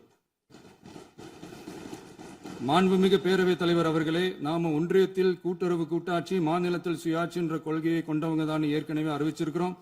தற்போதைய ஒன்றிய அரசு சார்ந்த கட்சியுடன் அரசியலில் கொள்கை அளவில் நேர் எதிராக நிற்கிறவங்க தான் நாம. அதே சமயத்தில் எதுக்கெடுத்தாலும் கண்ணை மூடிக்கிட்டு ஒன்றிய அரசோட மோதல் போக்கை விரும்புறவங்க நாம இல்ல. நமக்கு எப்பவுமே தமிழகத்தின் வளர்ச்சி மட்டும்தான் முக்கியம். அதுக்காக நம்மளோட அரசியல் ரீதியான கொள்கைகளையோ மாநில உரிமைகளையோ கொஞ்சம் கூட விட்டு கொடுக்கவே மாட்டோம். அதுல ரொம்ப தெளிவாகவும் உறுதியாகவும் இருக்கிறோம். இனியும் இப்படித்தான் இருப்போம். அதுல ஒருபோதும் மாற்றமே இருக்காது. அதனால இதுல யாரு திசை திருப்ப வேலையில் ஈடுபட்டாலும் அவங்க எல்லாரும் மக்கள் மத்தியில் தோற்பது உறுதி. எனவே நம்ம மக்களுக்கோ சிறுபான்மை சகோதரர்களுக்கோ நம்ம ஆதரவு இயக்கங்களுக்கோ எந்தவித சந்தேகமும் வேண்டாம். நாம் யாரோட டீமும் இல்ல. நாம எப்பவுமே பியூரான பீப்புள்ஸ் டீம். இன்னும் சொல்ல போனா நாம secular team, social justice team. மாண்புமிகு பேரவைத் தலைவர் அவர்களே, அரசு விழாக்கள், கல்வி நிறுவனங்கள் மற்றும் பல அதிகாரப்பூர்வ நிகழ்ச்சிகளோட தொடக்கத்தில் நம்ம தமிழ்தாய் வாழ்த்த பாடுறது தான் வழக்கமா இருக்கு. தமிழ்தாய் வாழ்த்த பொறுத்த வரைக்கும் நம் அரசு இதுல நம்மளோட உறுதியான நிலைப்பாட்டை ஒன்றிய அரசுக்கு மிக தெளிவா தெரிவிச்சிருக்கு. அது இல்லாம இதில் மாநில அரசின் கொள்கைக்கு ஏற்ப ஒன்றிய அரசின் அறிவிக்கையில் திருத்தம் மேற்கொள்ள கோரிக்கையும் விடுக்கப்பட்டுள்ளது. நீட் தேர்வை பொறுத்தவரை கிராமப்புற மற்றும் பொருளாதார ரீதியாக பின்தங்கிய மாணவர்களுக்கு சமமான வாய்ப்பை வழங்குவதில்லை. மருத்துவ கல்வியில் சமூக நீதி மற்றும் சம வாய்ப்பை நீட் பாதிக்கிறது என்பதை உணர்கிறோம். எனவே மருத்துவ படிப்புகளுக்கான சேர்க்கையை 12ஆம் வகுப்பு மதிப்பெண்களின் அடிப்படையில் நடத்த வேண்டும் என்று நமது அரசு வலியுறுத்தி வருகிறது. மத்திய அரசிடம் நீட்டிலிருந்து தமிழ்நாட்டிற்கு விலக்கு வழங்க வேண்டும் என்று கோரிக்கை விடுத்துள்ளது. மாண்புமிகு பேரவைத் தலைவர் அவர்களே, பேரறிஞர் அண்ணா அவர்கள் தலைமையிலான அரசு 1968 இருமொழி கொள்கையை நடைமுறைப்படுத்தியது. தமிழ் ஆட்சி மொழி, தமிழ் மொழியை பாதுகாப்பது, மாணவர்களுக்கு ஆங்கிலத்தின் மூலம் உலக அளவிலான வாய்ப்புகளை வழங்குவது, எந்த ஒரு மொழியையும் கட்டாயமாக திணிப்பதை தவிர்ப்பது மற்றும் எதிர்ப்பது, நிலத்தின் மொழி மற்றும் பண்பாட்டு அடையாளத்தை பேணுவது என்பதை நம் தமிழக வெற்றிக் கழக ஆட்சி ஏற்றுக்கொண்டுள்ளது. எனவே தமிழ்நாட்டில் தமிழ் ஆட்சி மொழி மற்றும் இருமொழி கொள்கை என்பதில் நமக்கு மாற்று கருத்தே இல்லை. மாண்புமிகு பேரவைத் தலைவர் அவர்களே, கடந்த 11/6/2026 அன்று நடந்த நிதி ஆயோக் கூட்டத்தில் தமிழ்நாடு அரசின் சார்பாக கலந்து கொண்டு வறுமையற்ற தமிழ்நாடு இயக்கம் உருவாக்க தேவையான நிதியையும், தமிழ்நாட்டுக்கு 2 எய்ம்ஸ் மருத்துவமனைகளை தருமாறும், மருத்துவம் மற்றும் பல் மருத்துவ படிப்பிற்கு 12ஆம் வகுப்பு மதிப்பின் அடிப்படையில் இடங்களை நிரப்புதல் குறித்தும், செயற்கை நுண்ணறிவு தொடக்க நிறுவன வளர்ப்பு மையங்கள் தமிழ்நாட்டில் அமைக்கவும், இளைஞர் திறன் மற்றும் வேலைவாய்ப்பு இயக்கம் செயல்படுத்த வேண்டியும், பெண்கள் தலைமையிலான வளர்ச்சி குறித்தும், மீனவ சமுதாயங்களின் வாழ்வாதாரம் மற்றும் மீன்பிடி படகுகள் மற்றும் மீனவர்களை விடுவித்தல் குறித்து நிரந்தர நடவடிக்கை எடுக்க வேண்டியும், காலநிலை தாங்கும் தன்மை பெருந்திட்டம் 2045 கீழ் விண்வெளி உற்பத்தி மையத்தை தேசிய விண்வெளி உற்பத்தி மையமாக அறிவிக்க கோரியும், தமிழ்நாட்டில் சாலை போக்குவரத்து, நெடுஞ்சாலை மற்றும் ரயில்வே அமைச்சகத்தின் மேம்பாட்டு குறித்தும், அனைத்து கிராமங்களையும் டிஜிட்டல் இணைப்பு வசதி ஏற்படுத்துதல் குறித்தும், கூட்டு குடிநீர் திட்டம் தொடரவும், அரசின் விழாக்களில் தமிழ்தாய் வாழ்த்துக்கான முதலிடத்திற்கான கோரிக்கையும், மேகதாது அணை கட்டுமான நிறுத்தத்தை உறுதிப்படுத்தவும், மாநிலத்தின் மீது மும்மொழி கொள்கையை வற்புறுத்தாமல் புதிய கல்விக் கொள்கையை திணிக்காமல் தமிழகத்திற்கான கல்வித் தொகை ரூபாய் 3284 கோடியை விடுவிக்க கோரியும், ஆண்டுதோறும் 5 லட்சம் இளைஞர்களுக்கு உதவித் தொகையுடன் கூடிய பணியினை தொழில்நுட்ப பயிற்சி வழங்க ஒத்துழைப்பு வழங்குமாறும், ஒகேனக்கல் 3ஆம் கட்ட கூட்டு குடிநீர் திட்டத்திற்கான நிதி ரூபாய் 2283.40 விடுவிக்கவும், வேலை வாய்ப்பு மற்றும் வாழ்வாதாரத்துக்கான உத்தரவாத திட்டத்தின் கீழ் வேலை வாய்ப்புகளை உருவாக்க உடனடி நடவடிக்கை மேற்கொள்ள வேண்டியும் மற்றும் திருக்குறளை தேசிய இலக்கியமாக அறிவிக்குமாறும் தமிழ்நாடு சார்பில் பேசியுள்ளோம் என்பதை தெரிவித்துக் கொள்கிறோம். மாண்புமிகு பேரவைத் தலைவர் அவர்களே, அண்டை மாநிலங்களுடனான நட்புறவு ஒரு மாநிலத்தின் வளர்ச்சிக்கும் நாட்டின் ஒற்றுமைக்கும் மிகவும் அவசியமானது. தமிழ்நாடு தனது அண்டை மாநிலங்களுடன் நதி நீர் பங்கீடு, பொருளாதாரம், கல்வி, கலாச்சாரம் மற்றும் போக்குவரத்து துறைகளில் நல்லுறவை பேணி வருகிறது. பரஸ்பர மரியாதை, ஒத்துழைப்பு மற்றும் கூட்டாட்சி தத்துவத்தின் அடிப்படையில் அண்டை மாநிலங்களுடனான நட்புறவை வலுப்படுத்தவும் நமது ஆட்சியில் காக்கப்படுகிறது. மாண்புமிகு பேரவைத் தலைவர் அவர்களே, சட்டம் ஒழுங்கை பத்தி பேச்சு வந்தது. சட்டம் ஒழுங்கு சரியா இருக்கணும் அப்படின்றதுல எங்களுக்கு மாற்று கருத்தே கிடையாது. கண்டிப்பா லா அண்ட் ஆர்டர் கரெக்டா இருக்கணும், கரெக்டா இருக்கும், இருக்க வைப்போம். அதே மாதிரி பெண்கள் பாதிக்கப்படுறதையும் இங்க யாராலையும் சகிச்சுக்கவே முடியாது. அதுக்கான கடுமையான நடவடிக்கைகள் நம்ம அரசு எடுத்துக்கிட்டு இருக்கிறோம். இந்த சிங்கப்பெண் சிறப்பு அதிரடிப்படை கூட அதுக்கான ஒரு ஃபர்ஸ்ட் ஸ்டெப் தான். அதே மாதிரி இந்த போதைப் பொருள் நடமாட்டம் அதை கண்ட்ரோல் பண்றதுக்கும் நம்ம அரசு கடுமையான நடவடிக்கைகள் எடுத்துக்கிட்டு இருக்கிறோம். அதையும் கண்டினியூ பண்ணி எடுப்போம். மாண்புமிகு பேரவைத் தலைவர் அவர்களே, இப்ப நான் சொன்ன இந்த பிரச்சனைகள்லாம் 2026 போன மாசம் மே மாசம் 10ஆம் தேதி புதுசா வந்துடல. இதெல்லாம் பல வருஷமா இருக்கிற பிரச்சனைகள் தான், பல வருஷமா கண்டுக்காம விட்ட பிரச்சனைகள் தான். இன்னைக்கு எதிர்கட்சிக்காரங்க அதை பத்தி கேட்கும் போது எனக்கு அது அக்கறையா தெரியல, அவதூறு அரசியலா தான் தெரியுது, பழி போடுற அரசியலா தான் தெரியுது. இப்படி அவதூறு பழி போடுறவங்கள பார்த்து ஒண்ணு தான் கேட்கணும்னு தோணுது. கடந்த 9-10 மாசமா நம்ம ஸ்டேட்ல சட்டம் ஒழுங்கு டிஜிபியே இல்லை. சட்டம் ஒழுங்கு டிஜிபியை போடுங்கன்னு சொல்லி எல்லாம் ஓஞ்சு போயிட்டோம். போன ஆட்சியில் நடந்ததுக்கெல்லாம் இப்பதான் விடையே கண்டுபிடிக்கிறோம் நம்ம ஆட்சியில்.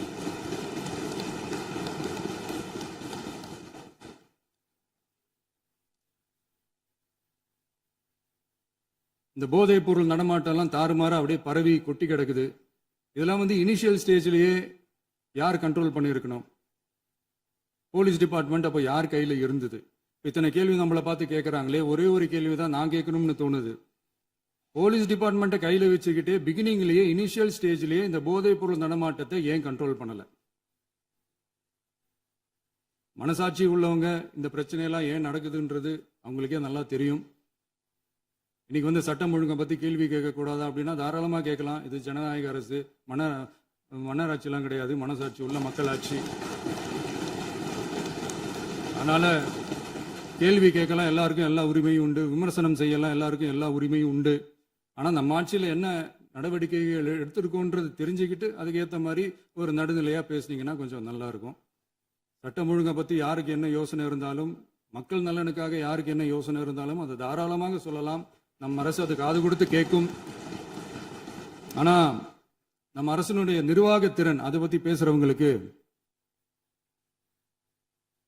இந்த ஊரடிச்சு உலையில போட்டு ஊழல் மேல ஊழலா செஞ்சுக்கிட்டு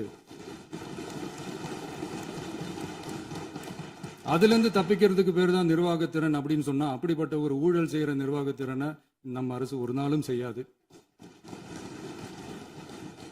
பொட்டி பெட்டியா பணத்தை வச்சுக்கிட்டு, பெட்டியை வச்சு எல்லாம் செஞ்சுக்கிட்டு, போதைப் பொருள் பாதுகாவல் கழக மாடல் அரசாங்கம் செஞ்ச ஒவ்வொரு ஊழலா வெளியில வந்துகிட்டு இருக்கு. டாஸ்மாக்ல அது என்னப்பா அது பேரு, பார்ட்டி ஃபண்ட் கட்சி நிதி அப்படின்ற பேர்ல அடிச்ச கொள்ளையெல்லாம் ஒண்ணா இப்போ கவர்மெண்டோட கஜானாவுக்குள்ள கொண்டு சேர்த்துக்கிட்டே இருக்கிறோம்.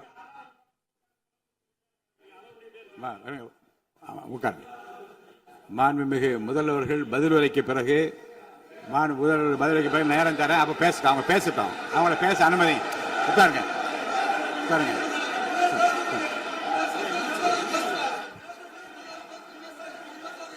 மாண்புமிகு அலோவ் பண்றேன் உட்காருங்க. மாண்பு உறுப்பினர்கள் நீங்க இங்க உட்காருங்க, அமைதியா உட்காரு. நீங்க எல்லாம் உட்காருங்க. உட்காருங்க உட்காருங்க. மாண்புமிகு நீங்க எல்லாரும் உட்காருங்க. அமைதியா உட்காருங்க. இருங்க, உட்காருங்க. அப்புறம் நீங்க என்ன உட்காருங்க. நான் கொடுங்க, உட்காருங்க. நான் பாயிண்ட் ஆஃப் வர கொடுங்க, நான் கொடுக்குறேன். உட்காருங்க.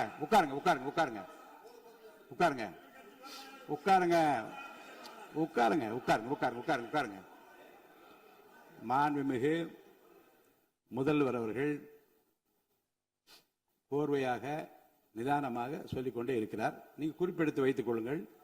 பேசி முடித்தவுடன் நான் உங்களுக்கு அவகாசம் தருகிறேன். நீங்க ஒண்ணு சொல்லுங்க, என்ன என்பது நீங்க சொல்லுங்க. உங்க சொல்லுகிற வாய்ப்பை நான் உங்களுக்கு தருகிறேன். இப்போது மாண்புமிகு முதலமைச்சர் உங்கள் உரையை தொடரலாம்.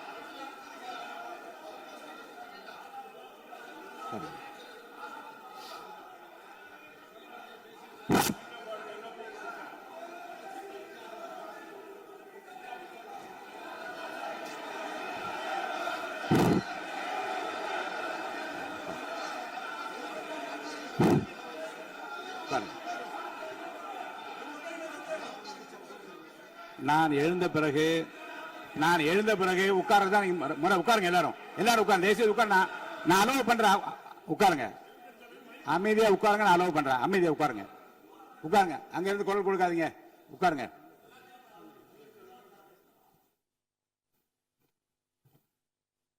இனிமையான இந்த விவாதத்தில் இதுவரை குறுக்கீடுகள் இல்லாமல்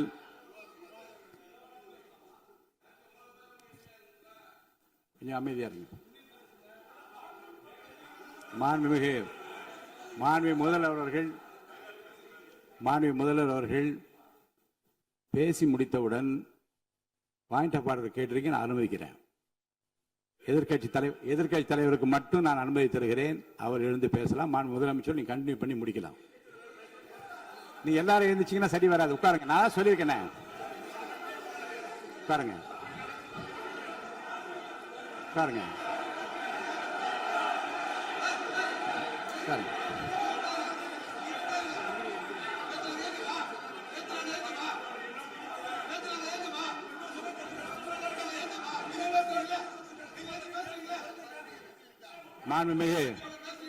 மாண்பு உறுப்பினர்கள் அமைதி காக்க வேண்டும். நேற்று எதிர்க்கட்சி தலைவர் பேசுகிற போதும் அவர் பேசுகிற எல்லாவற்றுக்கும் நான் அனுமதி அளித்தேன். அதில் பாயிண்ட் ஆஃப் கேளுங்க. அந்த விவாதத்தில் கேளுங்க. இப்போதும் மாண்புமிகு முதலமைச்சர் அவர்கள் பேசி முடித்த பிறகு நான் உங்களுக்கு அதுக்குரிய அவகாசத்தை தருகிறேன். நீங்க கேள்வி கேளுங்க. கேட்கிற உரிமையும் விளக்கத்தை பெற்றுக்கொள்ள உரிமை உங்களுக்கு இருக்கிறது. அதற்கு அவகாசம் நான் தருகிறேன். மாண்புமிகு உறுப்பினர் அமருங்க. நான் என் தீர்ப்பை சொல்லுகிறேன். மாண்புமிகு முதலமைச்சர் அவர்கள் பேசி முடித்தவுடன் எதிர்க்கட்சி தலைவருக்கு அந்த வாய்ப்பை நான் தருகிறேன். நிச்சயமா அந்த கேள்வி கேட்கலாம். உட்காருங்க எல்லாரும். பேரவை முன்னவர் பேசுங்க. மாண்பு பேரவைத் தலைவர் அவர்களே, இன்று இவர்கள் முயற்சி செய்வது அவர் ஆளுங்கட்சியாக இருக்கின்ற போது இருங்க, நான் சொல்லிடுறேன் பிளீஸ். ஒரே நிமிஷம் நான் சொல்லிடுறேன் பிளீஸ். ஆளும் கட்சியாக இருக்கின்ற போது நீங்கள் சொன்ன ஒரே வார்த்தை, நாங்கள் பேசி முடித்ததற்கு பிறகு குறிப்பிடுத்துவிட்டு நீங்கள் எந்த கேள்வி வேண்டுமானாலும் கேட்கலாம் என்று ஒரு முறையை நீங்கள் பின்பற்றினீர்கள். அதே முறையை இப்போது பின்பற்ற வேண்டும் என்று கேட்டுக்கொள்கிறேன். பள்ளிக்கல்வித்துறை அமைச்சர், பள்ளிக்கல்வித்துறை அமைச்சர். மாண்புமிகு பேரவைத் தலைவர் அவர்களே, நேற்றைய தினம் கூட எதிர்க்கட்சி தலைவர் சொன்னதை முழுமையாக கேட்டு இறுதியில் ஒரு வாய்ப்பு தந்தீங்க. அதுவும் இல்லாம இந்த நேரத்தில் நேரலையில் நீங்களும் பாக்குறீங்க. அங்கிருந்து உரிமையில் விழித்து இந்த பக்கம் இருக்க உறுப்பினர்களை பார்த்து அப்படின்னு உரிமையில் விழிப்பதை உங்கள் மூலமாக கண்டிக்கிறேன். அந்த வார்த்தையை அவை குறிப்பிலிருந்து நீக்கணும். கண்ணியம் காத்து முதல்வர் முழுமையாக பேசுவதை காத்து கண்ணியம் காத்து இந்த சபைக்கு ஒரு மரபு இருக்கிறது. அதை மூத்த உறுப்பினர்கள் பின்பற்றபடி உங்கள் மூலமாக கேட்டுக்கொள்கிறேன். மாண்புமிகு முதலமைச்சர் அவர்கள் உரையை தொடரலாம். நான் தரேன். நான் உறுதியாக மாண்புமிகு முதலமைச்சர் அவர்கள் பேசி முடித்தவுடன் எதிர்க்கட்சி தலைவருக்கு அந்த வாய்ப்பு தரப்படும் என்பதை உறுதியாக சொல்லிவிட்டேன். இடையில குறுக்கீடு செய்யாமல் அந்த பேச்சு முழுமையாக பேசி முடிக்க நீங்கள் அனுமதி வழங்க வேண்டும் என்று கேட்டுக்கொள்கிறேன். அமைதியா உட்காருங்க. அவங்க பேசி முடிக்கட்டும், நீங்க கேளுங்க. நான் என்ன சொல்றேன், கேட்கிற உரிமையும் விளக்கத்தை கேட்டு பெற உரிமை உங்களுக்கு இருக்கிறது. ஆனா இடையில குறுக்கீடு செய்யாமல் அதை முடிக்கும்படி நான் கேட்டுக்கொள்கிறேன்.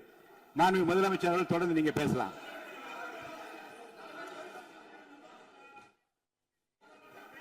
எதிர்க்கட்சி தலைவர்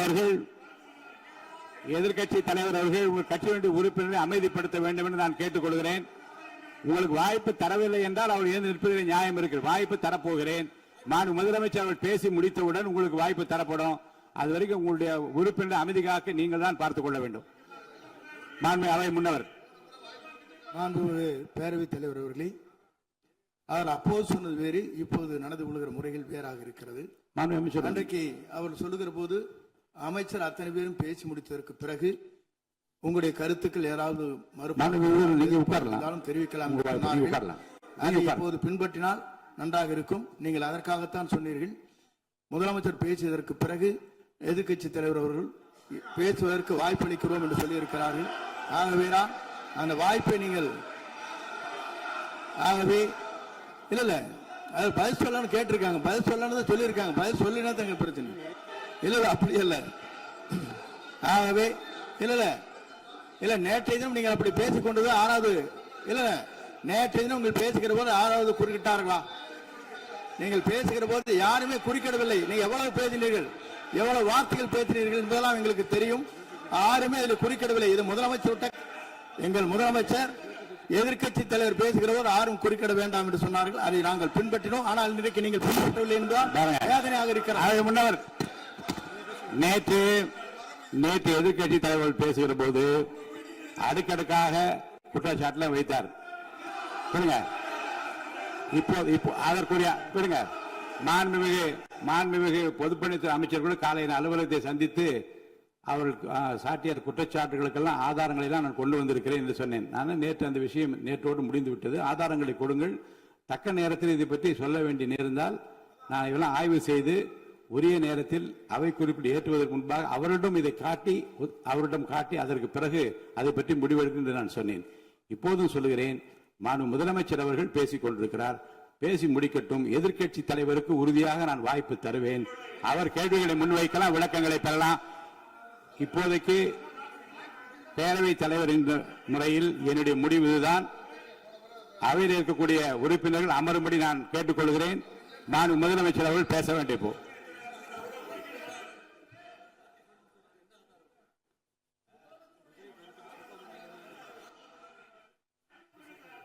மாண்புமிகு இருங்க,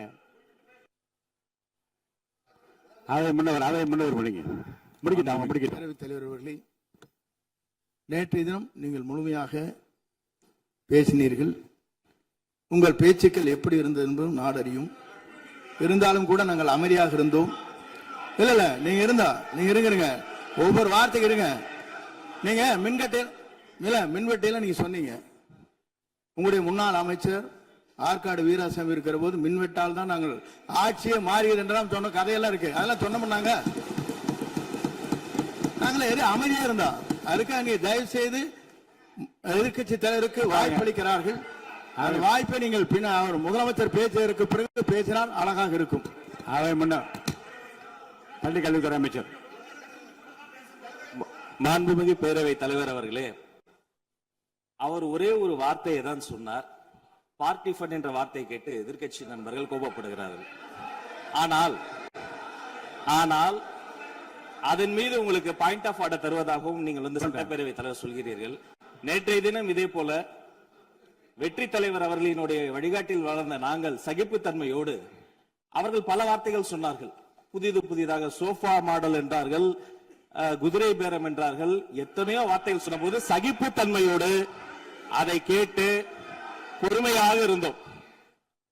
இவர்கள் குதிரை பேரம் எல்லாம் அவைக்குள் நீக்கப்பட்டு விட்டது. சரி, சோஃபா மாடல் என்று சொன்னார்கள். ஆதாரம் கேட்டு இப்படி எழுந்து நாங்கள் கொந்தளிக்காமல் ஒரு சட்டமன்றத்தில் ஒரு உறுப்பினர் எப்படி நடந்து கொள்ள வேண்டும் என்பதற்கு எடுத்துக்காட்டாக தமிழக வெற்றி கழகத்தின் உறுப்பினர்கள் நடந்து கொண்டார்கள். இப்போது மதிப்பிற்குரிய எதிர்க்கட்சி தலைவர் அவர்களே, உங்களூடாக நான் கேட்பது என்னவென்றால், அவர்களினுடைய கட்சி உறுப்பினர்களை அவர் அமைதிப்படுத்தி முதல்வர் அவர்கள் உரையை முழுமையாக கேட்டு சகிப்புத்தன்மைக்கு சட்டமன்றத்தில் இந்த பக்கம் மட்டுமல்ல அந்த பக்கமும் எடுத்துக்காட்டாக இருப்பதற்கு அவர் வழிவகை செய்ய வேண்டும் என்று உங்கள் மூலமாக கேட்டுக்கொள்கிறேன். பொதுப்பணித்துறை அமைச்சர்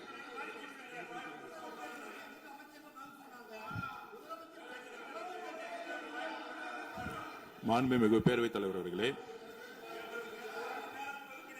திராவிட முன்னேற்ற கழகம் முதல் நாளில் இந்த சபையுடைய மரபையும் பாரம்பரியத்தை பற்றியும் நமக்கு வகுப்பெடுத்தார்கள்.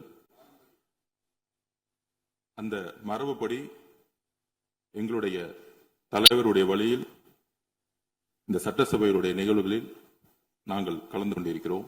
நேற்று எதிர்க்கட்சி தலைவர் பேசும் பொழுது எவ்வளவோ வார்த்தைகள் உண்மைக்கு புறம்பாக சட்டத்திற்கு எதிராக ஒரே நிமிஷம் பேசுறேன். சட்டத்திற்காக பேசும் பொழுது நாங்கள் அமைதியாக இருந்தோம். ஒரு 2-3 முறை தான் அவரு பேசும்போது மினிஸ்டர்கள் நின்னாங்க. ஆனா இன்னைக்கு மாண்புமிகு முதலமைச்சருடைய முதல் உரை, கடந்த 4 நாட்களாக திராவிட முன்னேற்ற கழகம் முதலமைச்சர் ஏன் பேசலன்னு சொல்லிட்டே இருந்தாங்க. இன்னைக்கு பேச ஆரம்பிச்ச உடனே அவர் சொன்ன வார்த்தை பார்ட்டி ஃபண்ட் சொன்னார். எந்த பார்ட்டின்னு சொல்ல. ஆனா அந்த வார்த்தைகள் சொல்லி முடிஞ்ச உடனே எதற்காக முதலமைச்சருடைய பேச்ச இவங்க குறுக்கிறாங்கன்னு தெரியல. நீங்கள் சொன்னதுபடி முதலமைச்சர் பேச வேண்டும். பேசிய பின்பு கருத்துகளுக்கு பதிலளிக்க அவர்கள் பதிலளிக்கும், நாங்களும் பதிலளிக்க தயாராக இருக்கிறது பதிவு பண்றோம். மாண்பு முதலமைச்சர் அவர்கள்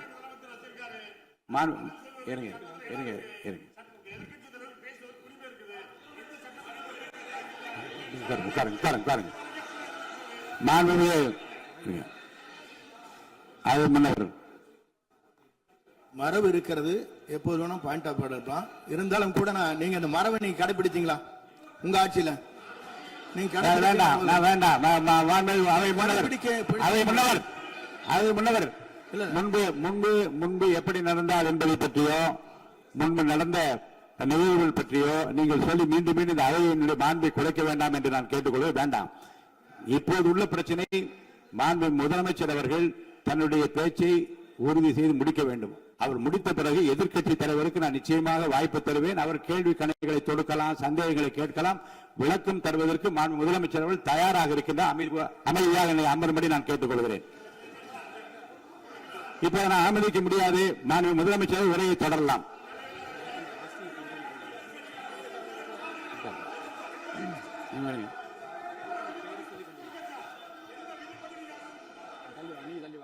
மாண்புமிகு உறுப்பினர் ஆஸ்டின் உங்க இடத்துல போய் உட்காருங்க.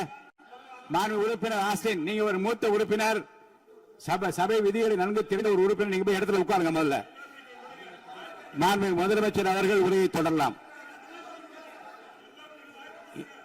இப்போது எந்த விதமான பாயிண்ட் ஆஃப் ஆர்டர்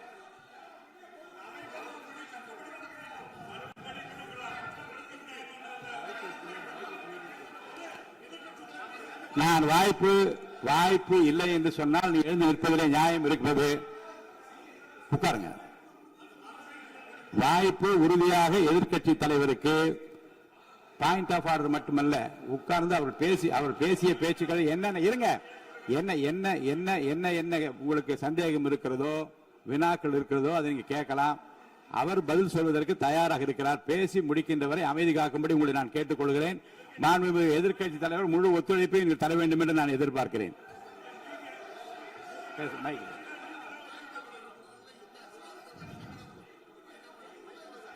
மைக் கொடுங்க. மாண்புமிகு எதிர்க்கட்சி தலைவர், பேரவைத் தலைவர், நீங்க உட்காருங்க. நேற்று நான் பேசும்போது சில அமைச்சர்கள் குறுக்கிட்டு பேசினாங்க, அதற்கு நீங்க அனுமதி கொடுத்தீங்க. அதே மாதிரி இன்னைக்கு முதலமைச்சர் பேசும்போது சில வார்த்தைகள், தவறான வார்த்தைகள் பேசுறாரு. அவர் பார்ட்டி ஃபண்ட் அப்படின்னு சொல்லியிருக்கிறாரு. அவர் அமைச்சர் அந்த பார்ட்டி ஃபண்ட் எந்த பார்ட்டின்னு கூட சொல்ல தைரியம் இருந்தா சொல்லுங்க, நாங்க அதெல்லாம் ஃபேஸ் பண்ண தயாரா இருக்கோம். எதையும் ஆதாரத்தோடு எதையும் பேசுங்க. நீங்க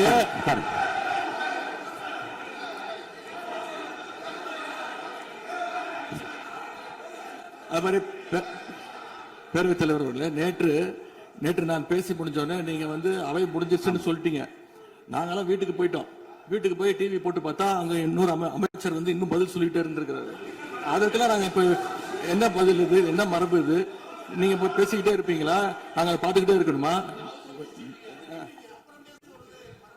அதே மாதிரி இன்னைக்கு முதலமைச்சர் அவர்கள் பேசும்போது நாங்களும் அமைதியா கேட்டுட்டு தான் இருந்தோம். ஆனா சில கருத்துக்கள் அவர் பேசும்போது அதை நாங்க அனுமதிக்க முடியாது. ஆதாரத்தோடு ஏதாவது பேசணும்னா, குற்றச்சாட்டுகள் சொல்லும் போது ஆதாரத்தோடு சொன்னீங்கன்னா அதை நாங்க ப்ரூவ் பண்றதுக்கு தயாராக இருக்கு. மாண்புமிகு உறுப்பினர் அவர்கள் இருங்க. நேற்று மாண்புமிகு எதிர்க்கட்சி தலைவர்கள் பேசியதும், மாண்புமிகு பொதுப்பணித் தலைவர்கள் பேசியதும் ஆதாரம் இல்லாமல் பேசக்கூடாது என்று நான் சொன்னேன். ஆய்வு செய்து நீக்கப்பட வேண்டியது நீக்கும் என்று சொன்னேன். இப்போது மாண்புமிகு முதல்வர் அவர்கள் பேசி முடிக்கட்டும். நீங்கள் கூறிய கருத்துப்படி அதில் ஆதாரங்கள் இல்லாத குறிப்பாக இருந்தால் அதை நீக்குவதற்குரிய உரிமை எனக்கு இருக்கிறது. ஆய்வு செய்து நான் நடவடிக்கை எடுப்பேன். இப்போது மாண்புமிகு முதலமைச்சர் அவர்கள் பேசலாம். இந்த டாஸ்மாக் மாதிரியே பல டிபார்ட்மெண்ட்லயும், மறுபடியும் சொல்றேன், கட்சி நிதின்ற பேர்ல அடிச்ச கொள்ளைய ஒன்னா கவர்மெண்டோட கஜானாக்குள்ளேயே கொண்டு சேர்த்துக்கிட்டே இருக்கிறாங்க. இப்பவும் சொல்றேன், மக்கள் பணத்துல இருந்து ஒரு பைசா கூட தொடமாட்டோம், தொடவும் விடமாட்டோம், தொட்டா விடமாட்டோம். இதுக்கு முன்னாடி தொட்டவங்களையும் விடமாட்டோம்.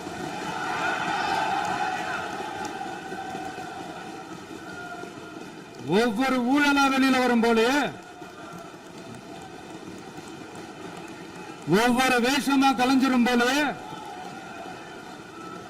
இங்க இருக்கிற நிறைய பேரு நடுங்கி போய் இதுல நம்ம மேல அவதூறு வேற.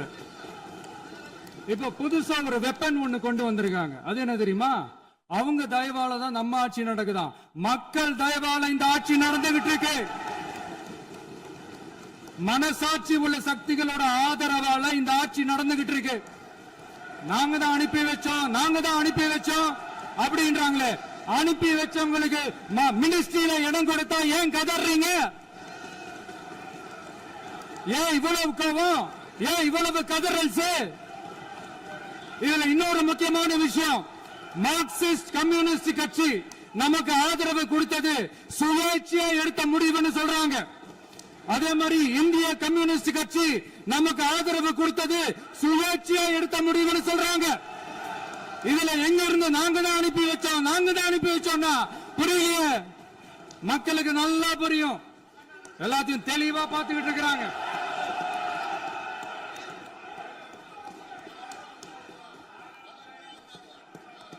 முதலமைச்சர் கண்டினியூ பண்ணலாம். மாண்பு முதலமைச்சர்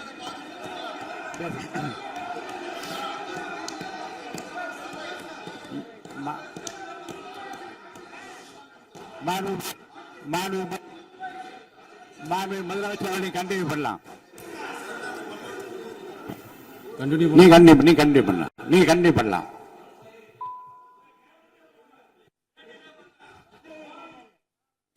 இந்த சமூக நீதி அரசுன்னு சொல்றவங்கள பார்த்து கேக்குறேன், நம்ம பட்டியலின சகோதரர்களுக்கு எத்தனை அமைச்சர் பதவி கொடுத்தீங்கன்னு கொஞ்சம் சொல்ல முடியுமா? ஆனா நம்மளுடைய அரசுல 8 அமைச்சர் பதவிகள் யாருக்கு? நம்ம பட்டியலின சகோதரர்களுக்கு.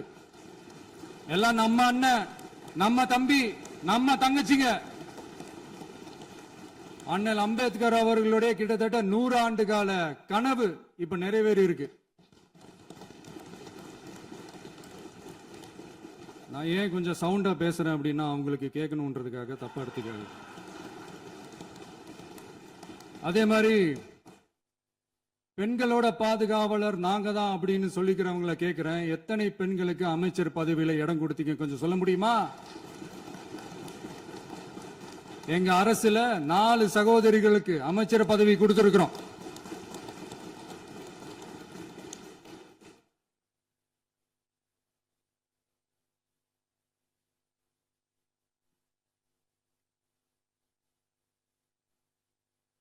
அதனால மக்களால் நிராகரிக்கப்பட்டு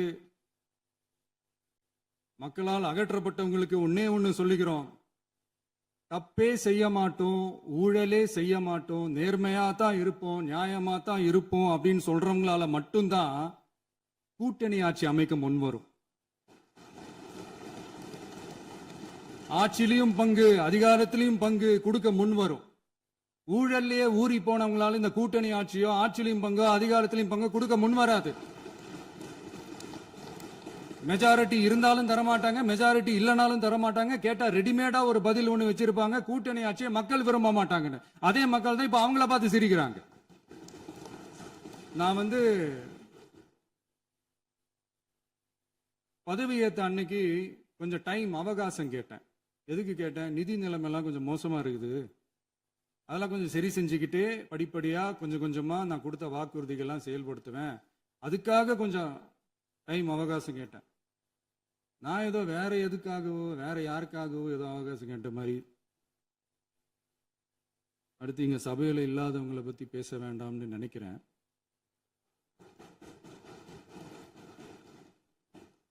இங்க நம்மளை பத்தி அவதூறு பரப்புறதோட மட்டும் இல்லாம இப்ப நம்ம மக்கள் மேலேயும் அவதூறு பரப்ப ஆரம்பிச்சிட்டாங்க. மக்கள் நமக்கு ஓட்டு போட்டது தப்பான், குடும்பம் குடும்பமா நமக்கு ஆதரிச்சது தப்பான். இது இப்ப இல்ல, நான் சொல்றது எம்ஜிஆர் அவர்கள் காலத்திலிருந்தே. அப்பவே அவர் ஜெயிச்சப்போ அதே மக்களை தப்பு தப்பா பேசுறது. மக்கள் என்ன பண்ணிட்டாங்க, எம்ஜிஆர் என்ன பண்ணிட்டாரு, எம்ஜிஆர் என்ன இது பண்ணிட்டாரு. 50 வருஷமா ஒரே டெக்னிக்கா.